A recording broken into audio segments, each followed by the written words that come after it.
Normal ships is made with a more or less straight wedge bow which is designed to push the water to the side out of the way of the ship.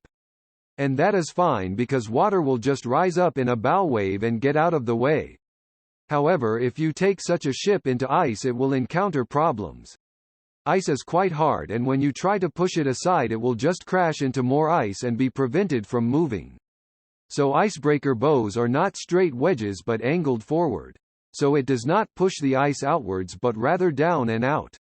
When an icebreaker hits the ice it will climb up onto the ice forcing it down into the sea, breaking it apart, and then the wedge will force the ice flakes under the surrounding ice. It works kind of like an inverted snowplow. In addition to this, the bow is heavily reinforced with lots of internal structures distribute from the bow through the ship and into the propeller, as well as thick hull plates to avoid any damage from ramming into the ice. Just to add to that, an icebreaker's propulsion system will be slightly different from a regular ship. They need a lot of low speed power to be able to push through the ice. Well, the trick is, they actually don't plow through ice. They beach themselves onto the ice until their weight is too much for the ice to bear and it breaks off. Then repeat. Think of you falling into the water on a frozen pond. You try rolling onto the ice to pull yourself out of the water, but every time you're halfway up there, the ice beneath you breaks and you're back in the water. Edit. Spelling. Here's a video that's quite accessible to an Eli5 audience. https://youtube.be/oict56ho-os.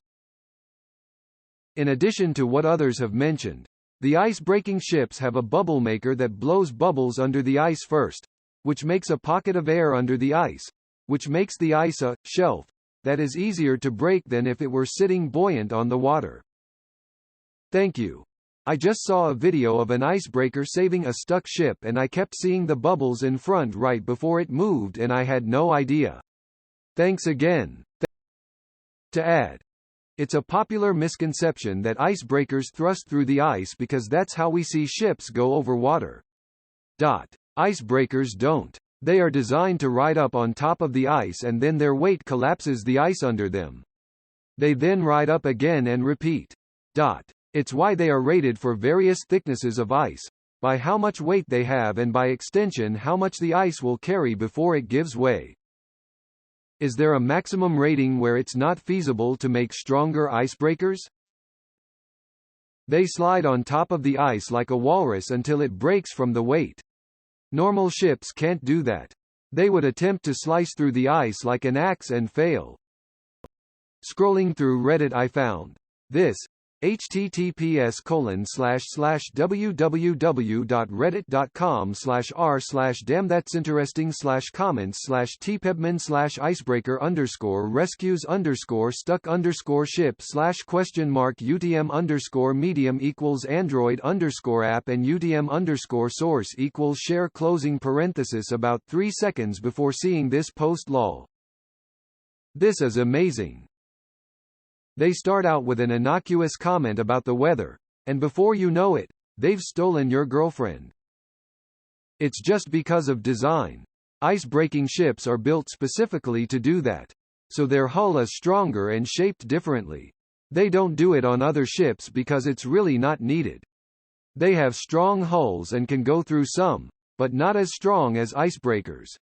They prioritize efficiency in design for more speed, less fuel usage. Besides the things already mentioned, the cooling for the engines are different than normal ships. A normal ship pulls in cold seawater, cools the engines and spit out the now hot seawater. An icebreaker have a closed cooling system like a car. On the icebreakers I have been on, the coolant ran down a pipe close to the hull or outside of the hull to cool the coolant, then back to the engine. Did they still use seawater? Or freshwater, glycol? I could definitely see some benefits with a glycol system in having less fouling to deal with.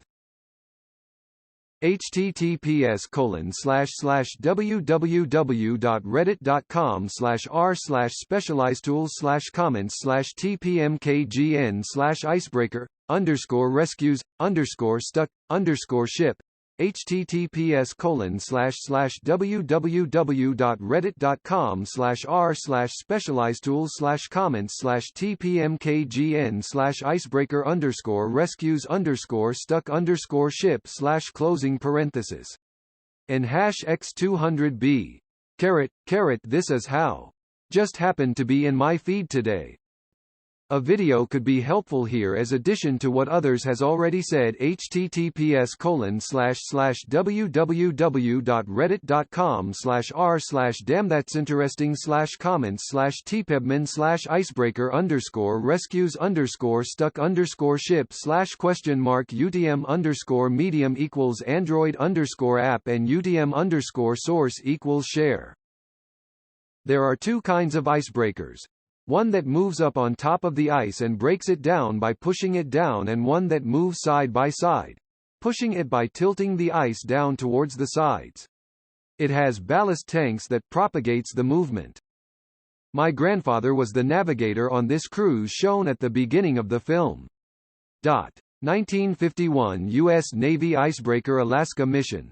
https://u2.be/id5j3_4_ig. So you saw that icebreaker pic on Reddit too? By the way, if you're interested in this kind of thing, consider reading The Terror by Dan Simmons. Am I crazy, or do some icebreakers also utilize bubbles along their sides? The front of the ship is very strong, and unlike a normal ship, it's shaped kinda like a wedge. This means that when it hits a chunk of ice, instead of crashing straight into it like a normal ship, it climbs on top of it. But the ship is very heavy, so when it climbs on top, the ice can't support it, so the ice breaks, and the ship continues going forward. Keep going long enough, and it'll have broken a way through for normal ships to pass. Reinforced hull, that's all lol. But yay, specially reinforced hull. Some icebreakers can survive a torpedo strike. So the first thing to realize is that an icebreaker is designed to penetrate ice sheets, not to get revenge for the Titanic against icebergs. A simple way to think about it is that most boats push water to either side, like a knife cutting through something. The problem is that water freely flows and can go around, but ice is more solid and has fewer places to go. So the broken ice smashes into other ice, which hits other ice, and so on, making it more rigid.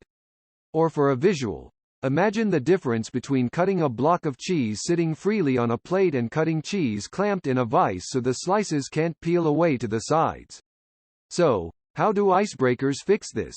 One way is they have a special setup where the engines can pop the front of the ship up on top of the ice and then let the weight of the ship smash the ice and push it down. And since there's no ice below, it moves much more freely. It's a bit more complicated than that, but it should give you an idea.